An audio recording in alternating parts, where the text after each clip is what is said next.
the bottom line for a lot of people is that grief sucks. No, it actually doesn't. What sucks, if anything sucks, it's that the person you love most in the world is dead. That's the part you can push back against. But the reality is that the grief is just a normal, natural outcome of having deeply, deeply loved someone who now is not physically with you anymore. That was Dr. Joanne Cacciatore on Psychologists Off the Clock.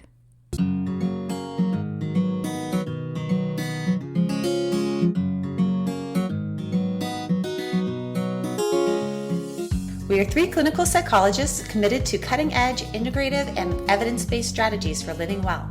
On this podcast, we bring you ideas from psychology that can help you flourish in your work, parenting, relationships, and health. I am Dr. Diana Hill, practicing in Seaside, Santa Barbara, California. I'm Dr. Debbie Sorensen, practicing in Mile High, Denver, Colorado. And from coast to coast, I'm Dr. Yael Schoenbrunn, a Boston-based clinical psychologist and assistant professor at Brown University. We hope this podcast offers you ideas for how to live a full and meaningful life. Thank you for listening to Psychologists Off the Clock.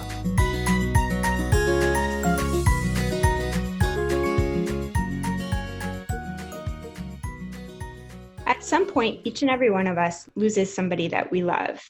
And I recently lost someone that I loved, my father, and that was the impetus for this episode. I was joined by Joanne Cacciatore, the author of the book Bearing the Unbearable, Love, Loss, and the Heartbreaking Path of Grief. I picked up her book while I was muddling through the loss of my father. It really opened my eyes to some new ways to think about and talk about and manage grief. But before we even get to talking about loss and grief, Diana and I wanted to address a topic that often comes up for therapists and which comes up often for us as podcast hosts, and that topic is self-disclosure. You really step into the arena of self-disclosure and even expressing your emotion in this episode. And I think that it's an arena that we're often as therapists uncertain how to navigate it.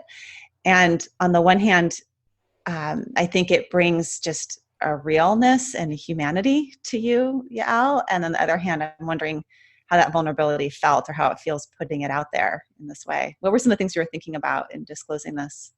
Yeah, well, so you and I and Debbie and Jill all talk a lot about our values. And so this was really something that I reflected on a lot in terms of what values I bring to this idea of disclosure. And to be honest, I've landed in different places over time and around different areas of my personal life and personal experience. And I've certainly noticed myself opening up the longer that I've been doing the podcast, and similarly, the longer I've been doing private practice work. And where I've come to is that my value in both podcast work and in doing therapy is to try to help people to make the listener experience to the podcast one that is a learning experience and a connecting experience, and certainly in therapy that it's a learning experience and a life bettering experience. And I know for myself that I feel more connected to podcasts, to therapists, to books, to blogs, articles, and so on when people share their personal side and their personal experience. So it's become more of a central value for me. But at the same time, and this is one of the reasons why as therapists we don't do a lot of disclosure, there's a tricky line to walk, because if you do too much self-disclosure, it can become more about your experience and less about the listener or the patient in the room. So I don't know what your thoughts are on that, Diana, but I know it's something that we've all played with over time. And we talk about it with each other, because I think when we're doing the podcast, we're thinking not only what if my mother-in-law listens to this, but what if one of my clients listens to this? What if my own family, my own child listens to this, and how would I feel about disclosing these parts of myself, and what would be the impact on them? So I think it's, like you said, it's navigating this line between being human and being real, and how does it benefit people to not put on a facade or have this sort of distance academic. I remember in graduate school, one of the students was saying they had a supervisor that went as far as taking off their wedding ring so that their client would know that they were married. And on the other hand, some therapists talk about their marriage in therapy, and is that appropriate? So it's really difficult. And I know that for me, there's certain areas that I feel really uncomfortable disclosing around because I'm really protective of them. So things like around my kids, I don't really want to put that out there.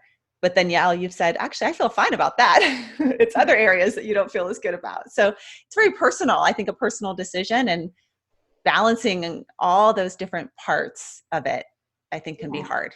Yeah. Yeah. I think it really does take a lot of psychological flexibility, which of course is at the core of acceptance and commitment there, because it's sort of values, but it's checking in with yourself. It's making sure that, in whatever role you're in, you're prioritizing the things that are most important, whether it's patient care or listener experience, but also that you're engaging in ways that are protective enough of yourself that you're not creating an unsafe position. Yeah. And this topic, you disclosing around grief, is one that almost like we need more disclosure around. And I think that's what you're offering and you're modeling in this episode, is that this is an area that we don't step into when somebody is grieving. We don't ask questions about what's happening for them, about their loved one, and tell me stories about your dad, or tell me stories about your experience. And so I think that was also intentional on your part to do self-disclosure around this topic. Absolutely. Yeah. When it comes to grief over the loss of my father, I was surprised at how hard it was. And I was surprised at how surprised I was. And I realized really how little loss of this magnitude gets talked about in the public sphere. And again, how inevitable it is that we all will experience it at some point. And I really did want to come clean that therapists don't always have it together emotionally. I mean, we're all human. My heart felt really broken when my father died, and the moving forward has been awkward, painful, and really unexpectedly hard. But what I have the benefit of knowing from clinical psychology and the kind of work that I do is that it's okay. It's normal. Thank you for doing it, Yael. Thank you for sharing this with us.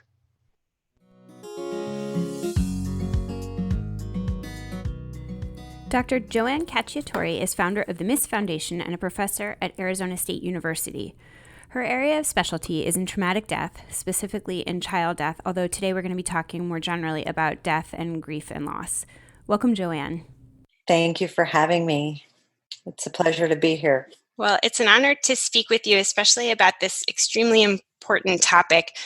So we've been doing this podcast for several years, and it really only occurred to me after my father passed away this past May that we barely touched on the topic of grief and loss, despite this being a psychology podcast.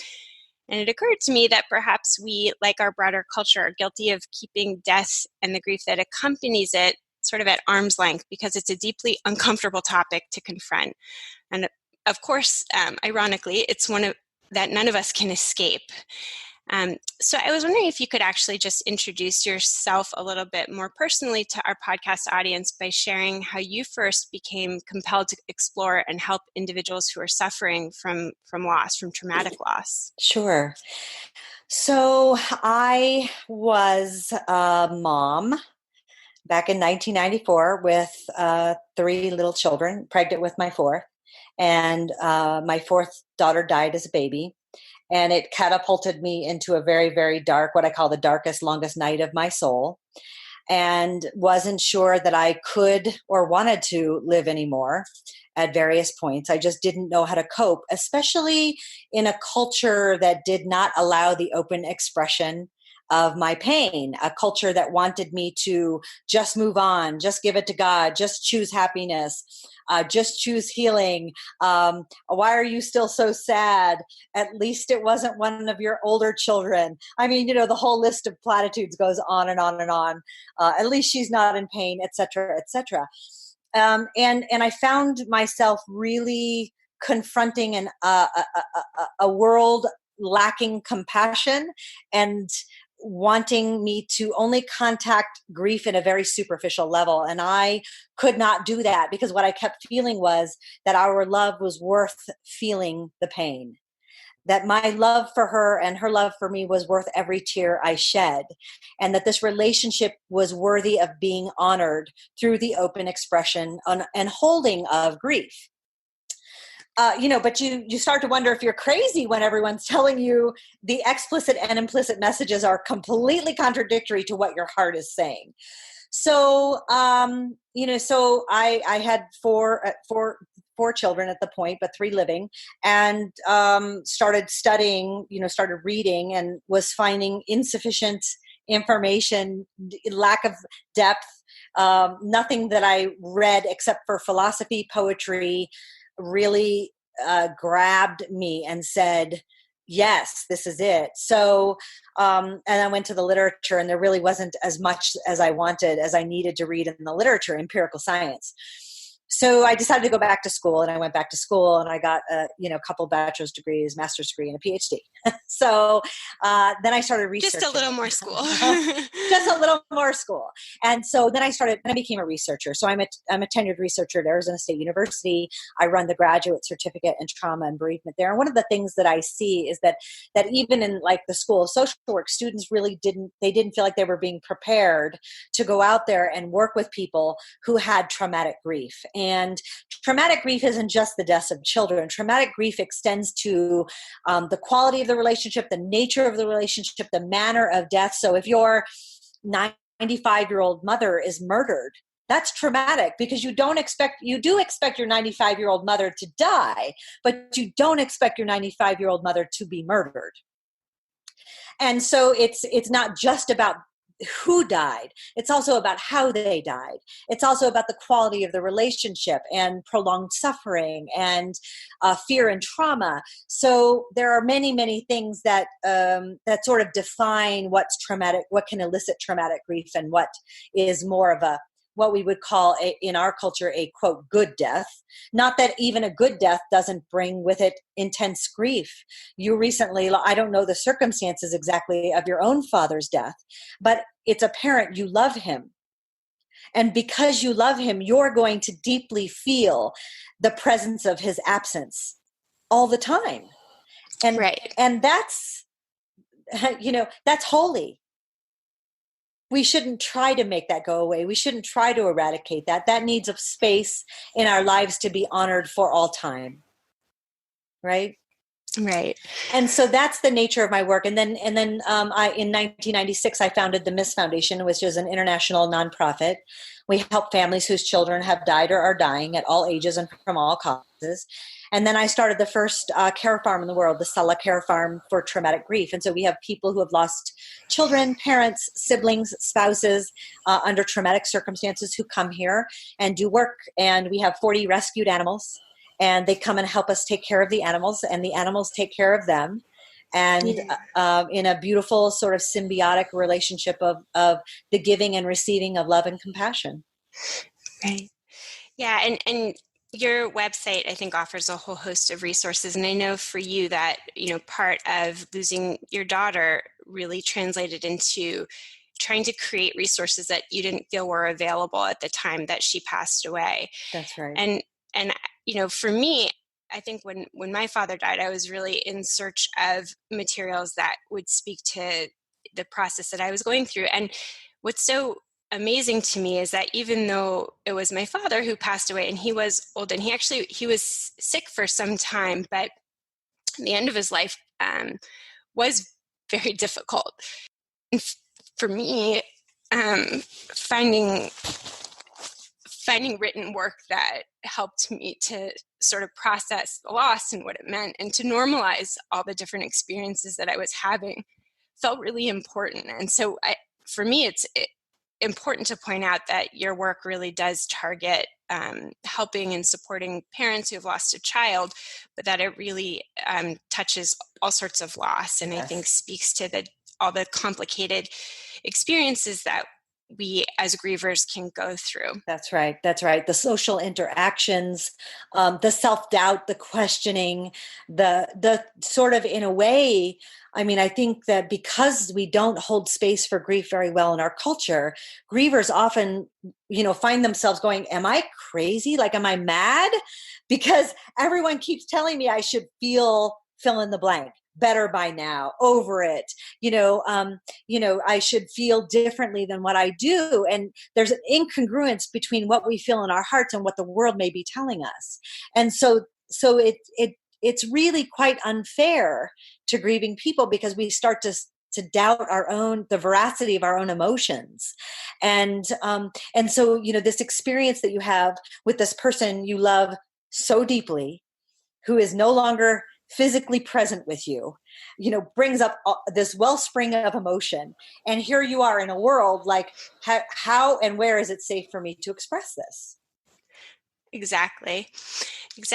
And so I want to sort of start talking a little bit about how your work helps people to enter in and sort of turn towards grief, because you describe an approach to grief that doesn't offer a bypass, but instead provides a safe place to feel the grief. I wonder if you can share your thinking on why it is so important to turn towards the pain and the grief. Yeah, I think there are several things that happen when we turn away.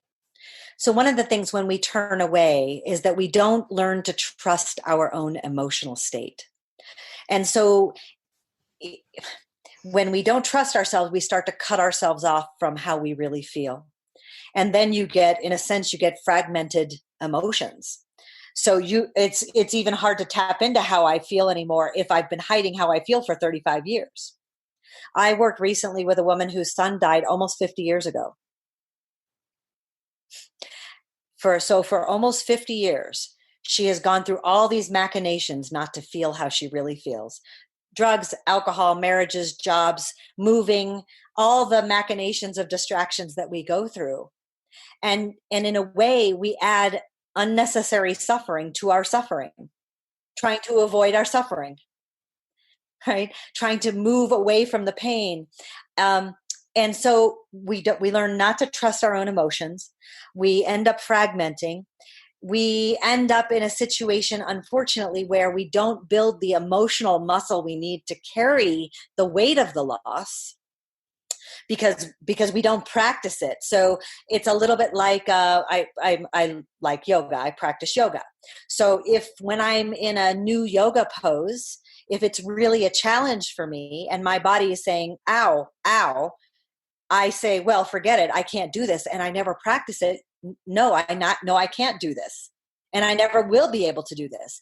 But if I deepen the stretch, if I let the muscle soften, if I stay with it, slowly letting myself lean into the stretch, warming the muscle, showing self-compassion, backing off when it's too much, but then going and approaching it again, backing off, approaching it again. And as I approach, slowly I go a little bit deeper and a little bit deeper. Then pretty soon I can master that asana. I can get into that stretch and get into that position. If I never practice, I never can. And it's the same thing with our emotions. If we don't practice being with whatever painful emotion it is, deep sadness, despair, angst, guilt, shame, rage, whatever emotion it is, if we don't learn to lean into it and turn toward it, then we never build the emotional muscle we need to be able to hold it. Does that make sense? Absolutely. Yeah. And sort of from the first part of what you were saying in terms of some of the negative consequences and sort of the painful consequences of not turning towards our grief, it's kind of like that which we resist persists and grows stronger. Yes. I think that's a quote from Carl Jung. Yes. And I do think that, for most of our emotions, especially the uncomfortable ones, the more practice we get, the more facile we get, and then the more we're able to kind of move through them. It's sort of like resisting a wave. It sort of takes you down, but if you kind of move with it, then you can, figure out, and I think you use this analogy of a surfer in your book, of being, you can kind of ride the wave and you can actually remain standing and stay strong. Yeah. So grief isn't something we can overcome unless we go through it. Another thing that I love that you write is that grievers are not broken, we're brokenhearted. So there's no need to sort of avoid it. It's more like tending it and caring for it that really matters in the end. Yeah, it's really interesting because a lot of times you hear people in the grief world, even people who have studied this, even scientists in the field, and they'll say things like, grief is onerous, grief has to be managed, grief sucks, right? And that's the sort of the bottom line for a lot of people is that grief sucks. No, it actually doesn't. What sucks, if anything sucks, it's that the person you love most in the world is dead. That's the part you can push back against. But the reality is that the grief is just a normal, natural outcome of having deeply, deeply loved someone who now is not physically with you anymore. And so, so a lot of people, sort of look at me rather strange when they come into my office and they sit down and they say, I want you to make my grief go away. And I say, oh, I was hoping that we could bring grief closer. And they go, oh, I'm terrified of it. It terrifies me. And the reason that it's so terrifying is because we've made it in the world, we've made it this terrifying thing. We've made it something to be managed, something to be overcome, something that we see of as deleterious in some way. When in actuality, if we can create space for it, it can really become like a dear friend to us, right? The hard part is that we've lost the person we love deeply, right? That your 6-year-old can die of neuroblastoma, that your 11-year-old can die in a car accident, that your 50-year-old parent can complete suicide. Those are the it's the actual death of someone we love. That's what we want to hold at arm's distance. That's the enemy. If there's anything that's an enemy, that's the enemy. But the fact that we feel deeply is not something to push away. Right. And you write this a number of times in your book, and I just think it's so true that grief and love necessarily coexist, right? Yes. We can't grieve unless we've loved. And if we love deeply, then at some point we will grieve. It's sort of the inevitable pairing. And it's a beautiful thing if we can embrace it. It's not always comfortable, but right. It is right. It is a gift. Right. That's right. It's rarely comfortable, right? But the reality is, I don't think it's supposed to be comfortable. I think it's supposed to be what it is, which is grief. Now, everyone grieves in different ways and expresses it in different ways, right? So some people might grieve and they may find solace in exercise or nature or animals or artistic expression. Some people express it in different ways, and some people grieve for longer intensely than others. And I think we need to stop putting our own expectations of how someone should or shouldn't be doing it. So, for example, I work with a man who was married for 25 years, and his wife died very suddenly, and he was bereft and brokenhearted. She was his soulmate, the other half of him, and he was deeply grievous. And he also remarried very, very quickly, and he was judged for that. Right? So people felt like, oh, you didn't grieve long enough. So we have this negative reaction to people for grieving too long. We have a negative reaction for people not grieving long enough. For not grieving long enough. I mean, what we need to do is stop putting expectations on grieving people as a society. How dare we tell someone how to experience the relationship that they have with the person they love who died? We don't really have a right to do that. It's an overstep. That sort of provides a nice segue into this issue that I've personally confronted a lot, which is sort of the question of where and how can you grieve in a culture that exists the way that it does? And even if you can sort of find the safe and comfortable people with whom you can share it, there's sort of just the nature of our modern culture is that there's just not much time and space to do the kind of thing that grieving almost demands of us. So I'll kind of share that for me personally. I'm a mother of 3 young boys, and I have a lot of work responsibilities and a spouse who has a very demanding professional life. And my father died, and my mother lives far away and wasn't able to help out, and my in-laws live far away. And in my life, I'm sort of in need of doing the things that I need to do, right? I need to parent, and I need to go to work, and I need to sort of be the person who is the caretaker and the responsible one. And it was really, really hard after my father passed away to even just find the time and the space to feel what I was feeling. And I'm in a professional world where I know that that's a value. It's constantly what I'm counseling other people to do, to sort of take space and do what they need to do and turn towards their feelings. But I just sort of couldn't find it. And initially, I wasn't even sure that I needed it. I sort of was able to go back to work, and it felt a little surreal to sort of be back in all the roles that I was, normally in, and know that my father was no longer around. And what I found is that it hit me at one point. So about a month after he died, something small happened. It was my older kids had color day at their school. And I have this very vivid memory where I was like painting their hair red in my bathroom, and all the hair dye got on the bathroom floor. And I needed to pack their lunches and get them to daycare and to school and myself to work. And I was trying to clean up the red hair dye from the floor. The more I wiped, the worse the red paint got all over the floor. And all of a sudden I just like fell apart. It all kind of hit me at once. And it felt like the grief was like coming out of my pores, and I literally couldn't stop crying. And there I was, needing to get to work, needing to get my kids to school. Yeah. They were in the house with me, and I couldn't stop crying. Yeah. I was like shaking. And it sort of hit me that like, I did need to grieve. There was no space for it. Right. And I think in your book, you talk a lot about sort of the need to make this space for it. But what do you recommend when life just doesn't really offer that? Right. What busy lives, right? And so one of the research studies that I conducted was about ritual and the importance of ritual. And we tend to think of ritual as this big production. But there's something that I discovered in my data, and that there's a concept I named micro ritual.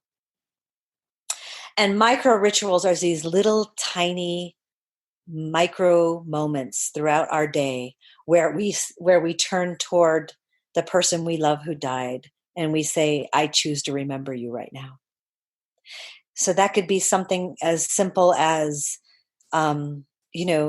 inviting him in. I don't know what your family rituals are around mealtime, but it could be inviting your dad, Rafi, to a meal at, if you're having a holiday, right?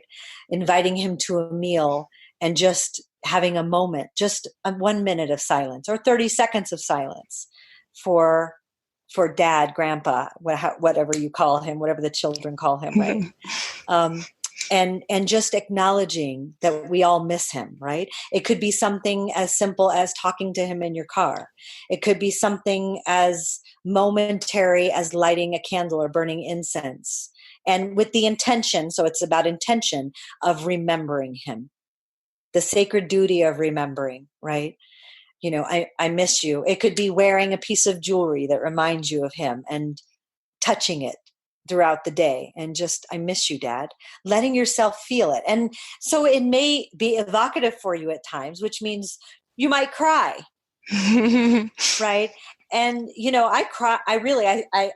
I'm not kidding when I say I cry all the time. I had a client here this morning sitting at the table crying with her, right? I cry all the time.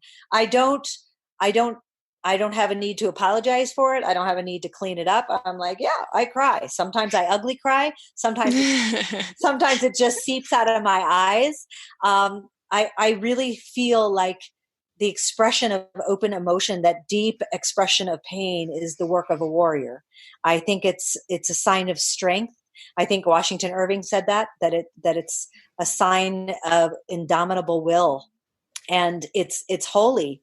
Tears are, what did he say? Holy messengers of love. I love that. Right? I love that. Yeah. And so I have always seen it as something that is not to be hidden. And in fact, Frankl talks about this in Man's Search for Meaning. Viktor Frankl talks about that our suffering is ennobling, that it shouldn't be shameful. So when we suffer, when we embody the courage to suffer, that it's an act of ennoblement. So we stand tall, with a strong back and say, yes, I am grieving, fists in the air with defiance, against a culture that says you may not feel. Oh no, we are going to reclaim our feelings against a culture. Right. And so I think all those little things that we can do, those micro rituals, even pulling out a favorite picture and inviting him to the table with us, so it doesn't take long. It doesn't have to be this gigantic, production of, a toy drive or a blood drive, or it can just be in these simple acts of, we miss you, Dad. Yeah. Yeah. And I'll share that it took a little bit of trial and error for me to find some of the ways to, have those rituals, those smaller rituals. But I started wearing a piece of jewelry that my dad used to wear, and I put a picture up next to my work area, and I sort of say hi to him when I sit down at my computer to write. Yes. And every month on the anniversary of his passing, I reread his eulogy that I had written and light a candle for him. So in small ways, and then on special anniversaries, and you talk a lot about the importance of anniversaries, and that's something I have recognized more and more that is a really impactful thing to recognize and sort of reconnect to those relationships and to those feelings is a really helpful thing.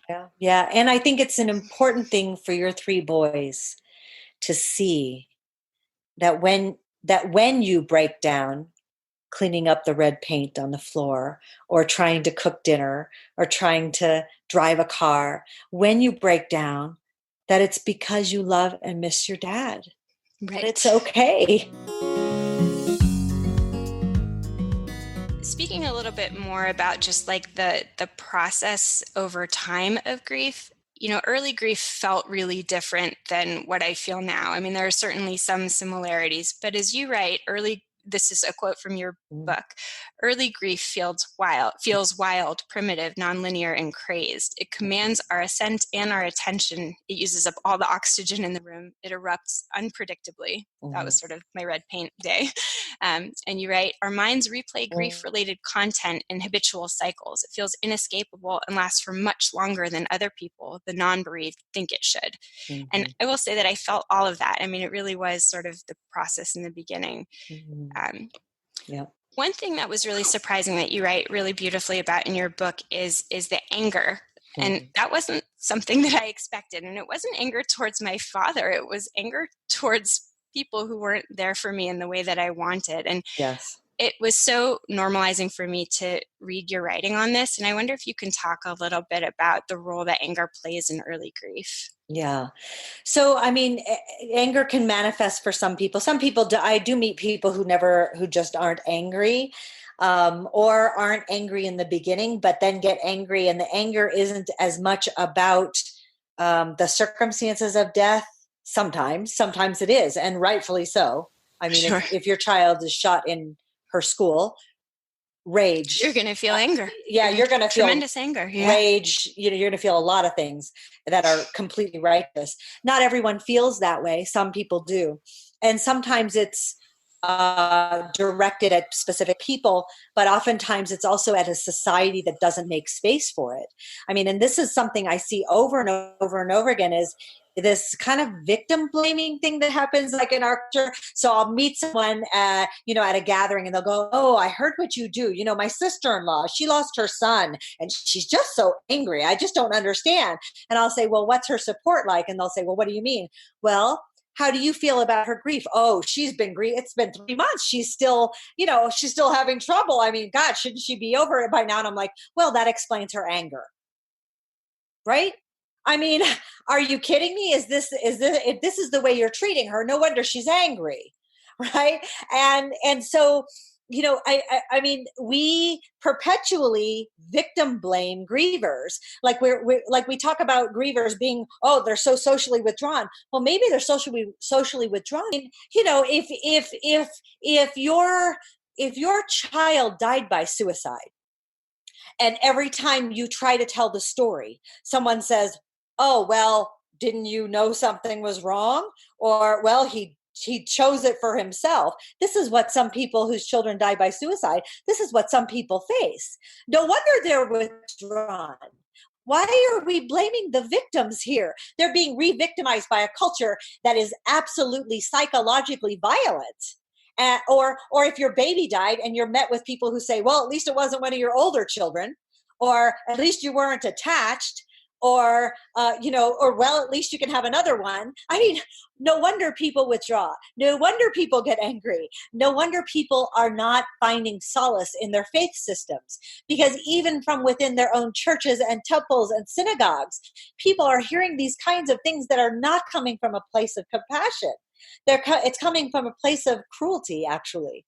And I know that a lot of spiritual leaders don't mean to be cruel, but the reality is that a lot of them are. Not all. I mean, I hear Giddy's family. There's a little boy who tragically died, Giddy Zilberstein, and we have a pink tree on the farm that's Giddy's tree.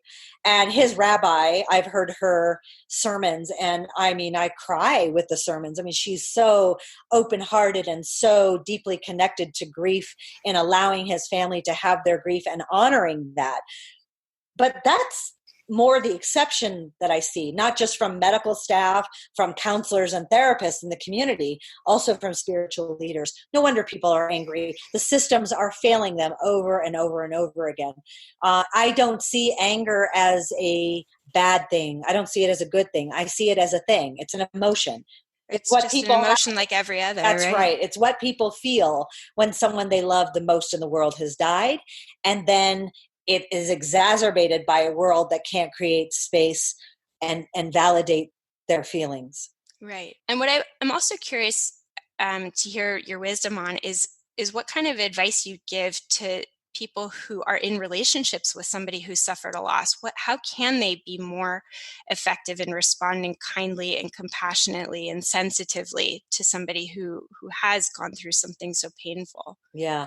So it's, I have a lot of resources on my website. And of course, I think reading the book is very, very helpful. I think so too. In some ways, I think it's more helpful to people who don't know what to do or don't understand it from the inside, because so often I get emails from people who are like, I'm at a loss. I don't know what to do for my daughter, for my son, for my mother, for my father, for my brother, for my sister, for my partner. I don't know what to do. And so it helps give people a glimpse of what I don't, because it's unedited. It's the raw truth. I don't make it pretty, as you know, right? So because you've read the book. Except the writing is so beautiful. It's like poetic and Thank you. Throughout. And so it's raw, but it's just beautifully written. Thank you. That means a lot to me. Thank you. So, I mean, I think getting to understand it as much as you can and deep self-awareness is incredibly important. Noticing every impulse to turn away from their pain, whether it's turning away by fixing it, whether it's turning away by changing the subject. I can't tell you the number of times grieving people come in here and say, I was talking to my best friend on the phone and I started talking about my mom who died and started crying. And next thing I know, she's at my door saying, let's go have a drink. I mean, do we really want to tell people, don't feel what you feel? Let's go have a drink. Let's go pop a pill. Let's go to the movies. Let's go shopping. I mean, why can't your friend come over and just sit with you and hold you while you cry? And the reality is that the answer to that is because people love us so much that it causes them pain to see us in pain. And so what I tell people is deal with your own pain. Feel your own pain in response to their pain. Because the reality is you cannot fix a wound that is this deep. There is no fix for this. All you can do is be there. That's it. Right.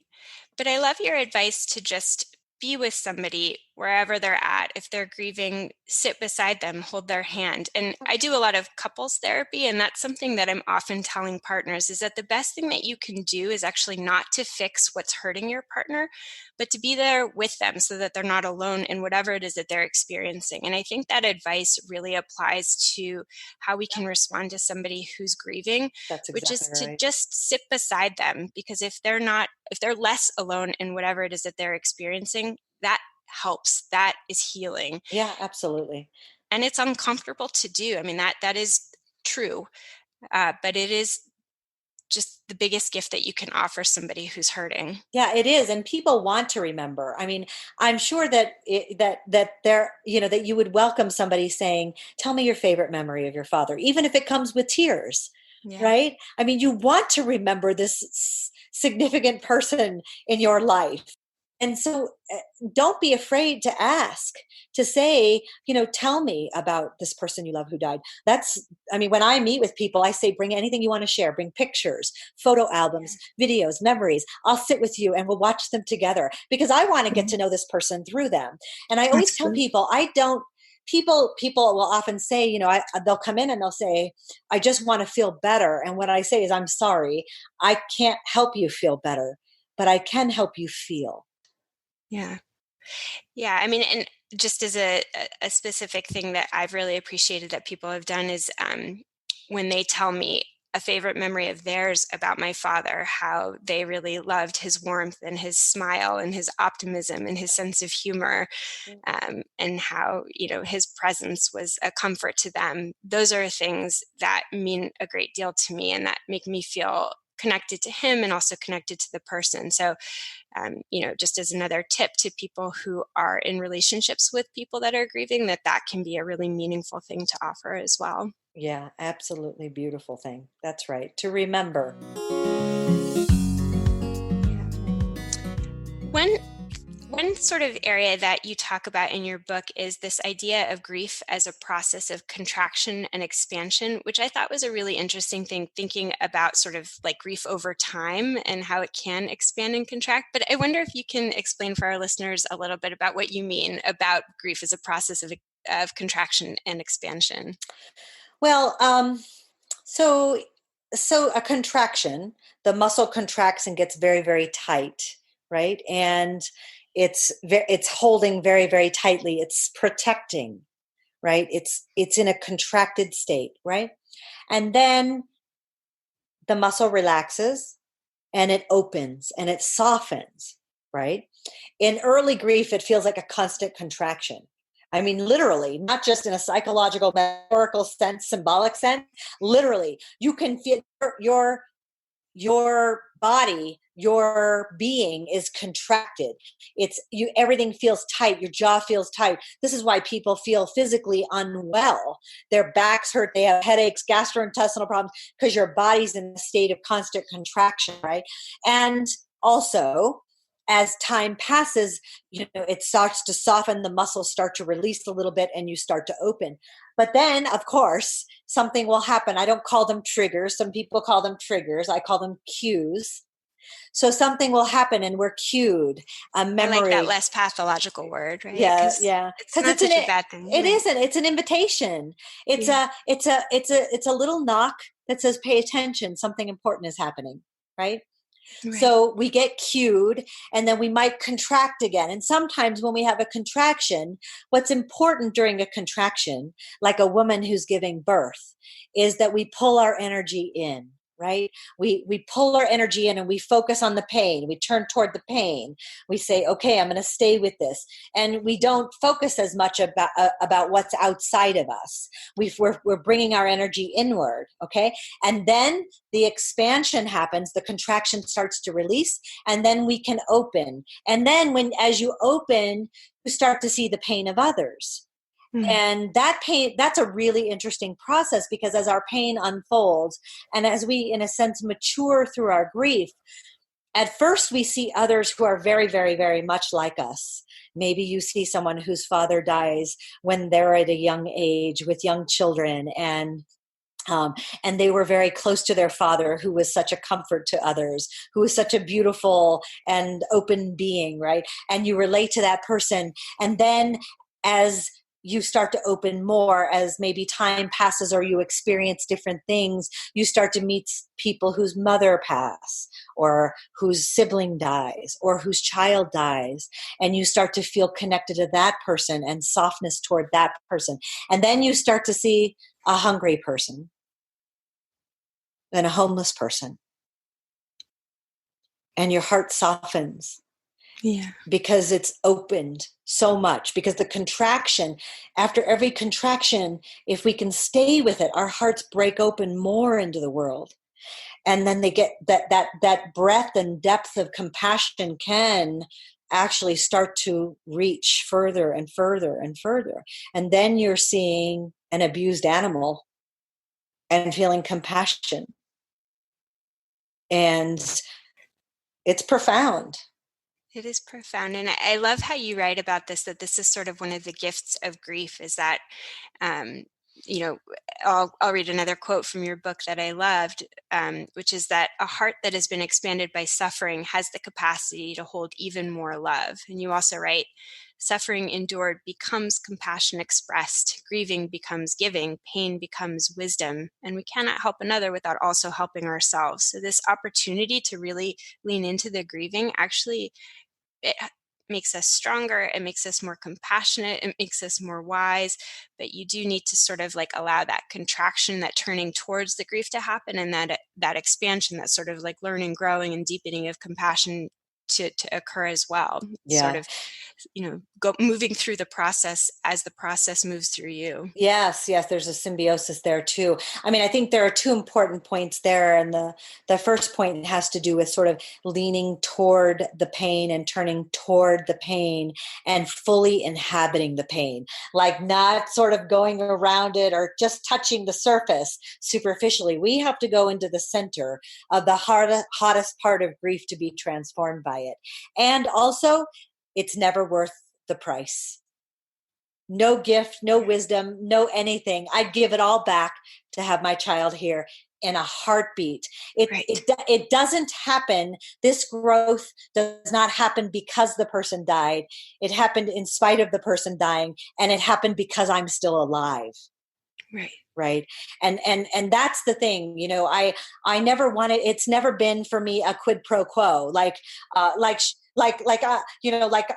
I'm going through this to learn a lesson. No, I'm not going to say the expletive, but no, I won't accept that. I reject that. Right. But the reality of it is that it happened. And so I am left with a choice. At some point when I'm ready, I have to be ready. I have to have fully inhabited it first.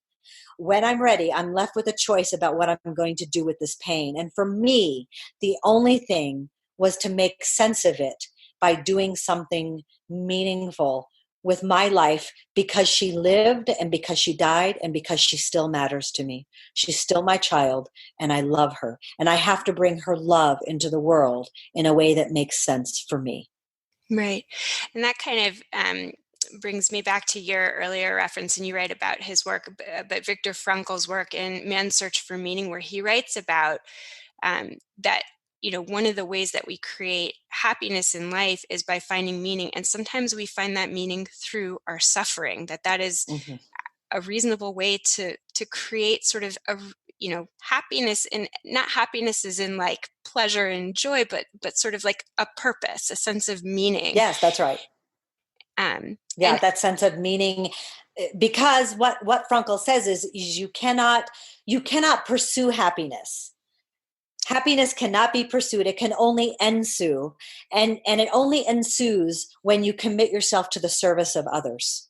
Right. Happiness is a byproduct of a life devoted to creating meaning through suffering or by service to others. And I think that is such an important message, and clearly one that you've taken up, right? Because Cheyenne's life really turned your life towards helping others in a very meaningful way. And it's sort of, as you just said, it's not, of course, you would trade it all to have her back. Absolutely. So it isn't like it was worth it, but there is something that offers an expansion. That's right. If you're ready to enter into that expansion. That's right. And important is to fully inhabit the grief, because that's where the transformation happens. That's where we are all chemically transformed. And the grief, because grief is an energy. All emotion is energy. And it's an energetic force that can either destroy, because I'm sure some of your listeners have known people who were destroyed by grief, or who grief manifested as a destructive force, right? And so all emotion is energy. And so you inhabit the energy, and then it transforms, and it can be constructive and beautiful, even if painful, certainly if painful. Right. So, there's a lot of value in turning towards your grief and inhabiting it, even though it's painful, even though it's tremendously uncomfortable. That's right. A service to ourselves. It's a service to others. And there are gifts in doing the work, even though it is terribly uncomfortable. Yeah, that's right. And the other thing I want to say about that is very important. It's very, very hard to do the work and to fully inhabit it if we don't have people who love us non-judgmentally and unconditionally through it. If everyone is pushing us through and ushering us through and saying, aren't you done yet? Aren't you over it yet? Shouldn't you be feeling better by now? Those kinds of intimations are not helpful. They are oppressive.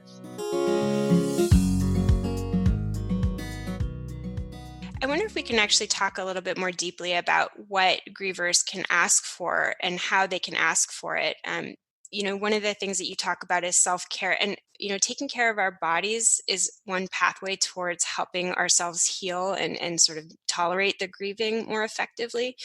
But, and sort of, you make the point that it's important also not to use self-care as a distraction from turning towards grief, but rather sort of an opportunity to build our ability to tolerate it and go through it. Yeah, that's right. Because when we're tired, when we're not well fed and we're not well nourished and we're not taking care of our bodies, it's even harder to cope when emotions arise in us, right? Right. Yeah. Right. And of course that's very, very difficult. It's very, very difficult to do when you're sort of in that contraction Yes. to, find the time to sleep and eat well and exercise, but it is really important.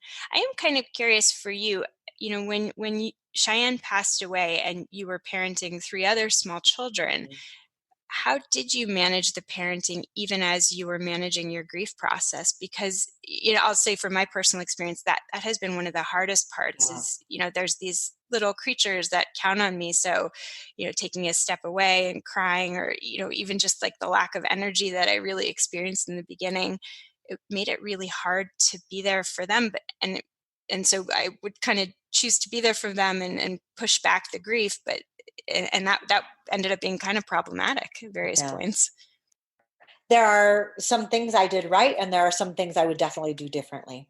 Some of the things I did right with my children, I allowed the open expression of emotion.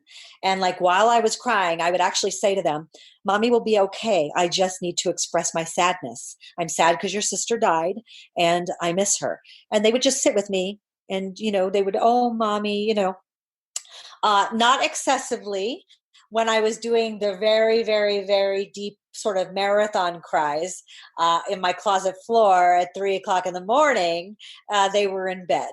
But I did allow them to see my open expression of tears.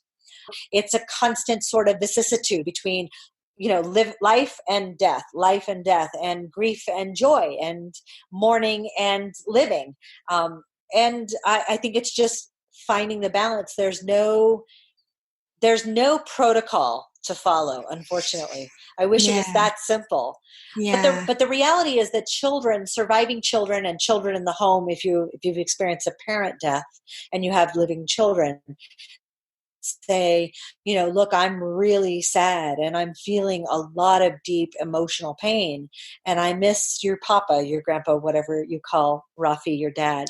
I miss him and I feel it deeply in my very being. And that's because of love. They're pretty wise. I mean, I have found children to be much wiser about issues of emotion than most adults. And they really do appreciate it and they learn from it. I love sort of the idea, as hard as it is, of the importance of being flexible, of sort of, knowing that that it is okay and appropriate and it's a little bit messy, but that to move between, real life of making dinner and doing your work and feeling your feelings, and That's real right. life of sort of saying, right now I need to get this thing done, and then taking a moment and crying if you feel the need. It really ties to this concept of a therapeutic practice that I use called acceptance and commitment therapy that really highlights the importance of psychological flexibility.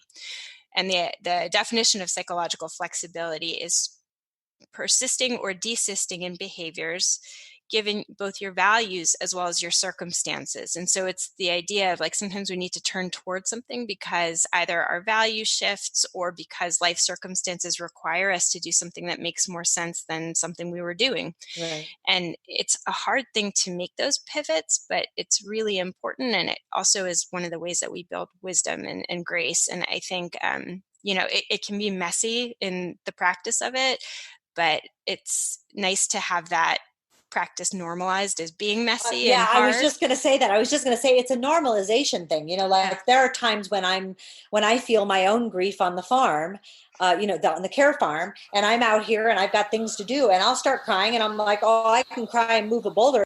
Emotionally flexible through that. Like right. I can be reflexive and move with that too. And when children see that modeled for them, children learn a great deal about emotional flexibility through that. And then they start to understand, like, oh, like I can feel, it's okay to feel and still get things done. Like, just because you're emotional doesn't mean you're a mess. It doesn't mean you're incapacitated and paralyzed. Right. It means that you're a feeling human being That's that's right. connected in deep relationships to other people, which That's is a right. really nice thing to model for your kids. That's right.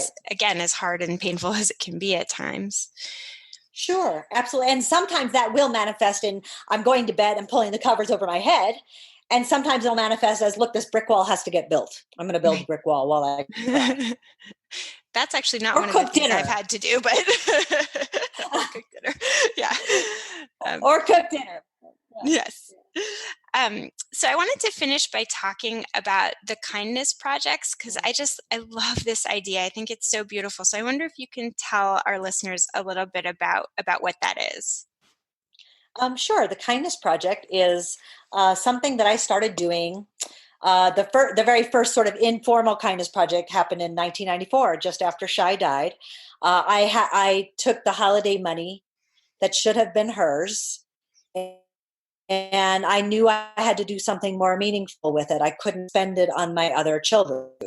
It was hers, and it felt like holy. And so I bought these gifts for the underprivileged children sort of randomly, and it felt, both, deeply mournful and deeply meaningful. And then I started doing things, anonymously, just sort of having her in my heart. Like I would, buy someone's coffee behind me in the drive-through, or I saw a little boy playing with a makeshift basketball hoop that was not a very nice basketball hoop in a neighborhood. So I bought a real basketball hoop and, put it in his driveway at midnight and just left it there for him with my dead child in my heart. And to me, that was her way of living, that her life, that she was very much alive when I could bring her to the world in that way. And then other parents started, hearing what I was doing. And then, so we created these little cards and just do random, anonymous, beautiful things because of a person you love who died. There's two kinds of cards. There's one card that says, this random act of kindness done in loving memory of, and there's another one that says done in loving memory of our beautiful child. And so anyone could participate. If you lost a parent, a sibling, a spouse, a friend, an aunt, an uncle, a cousin, a child, anything, and just do random beautiful things for people. And it doesn't bring them back, and it doesn't assuage the grief, nor should it. And it also helps us feel connected to them, and lets the world know that they lived and they died and they matter, and that it's okay to remember the people we love who died and who matter. I have people who are recipients of the Kindness Project who email us all the time and say, like one woman, she got someone who was sitting at her table left her like $100 tip on a $20 meal. Yep. And so the waitress who got the $100 tip in memory of their daughter who died had just gotten into a fight with her teenage daughter that morning before she left for work. And she used very harsh words with her daughter. And so here she is, having left her daughter and said mean things to her daughter. And she realizes the fragility of life. And, where can you get that? Where can you get that if you don't get it from having lost something so profoundly beautiful? Yeah. So the Kindness Project is one of my favorite. Yeah. One of the favorite projects. Yeah. Yeah. I mean, for me, it's this beautiful way of connecting our pain to the common human experience, to remember our loved one, to act in a meaningful way. And as you're saying, it doesn't sort of undo the loss, and it doesn't make it worth it, but it's a way of reconnecting to life and keeping that person with you and bringing their life to touch the lives of others in really important and meaningful ways. And I think it's one of the most beautiful things that I've ever read about. And I think it's, Thank you. We'll definitely link to it, because I think it's a really lovely way for people to sort of connect into the making grief more meaningful.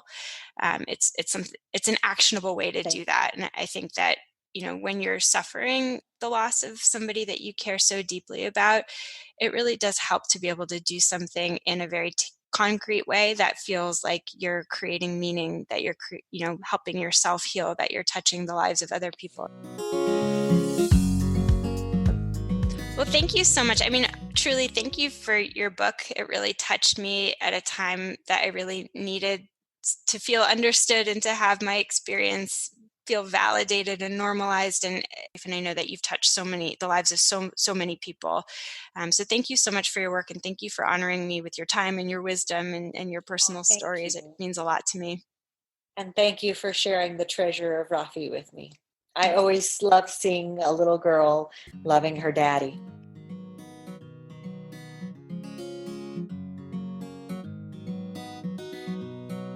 Thank you for listening to Psychologists Off the Clock.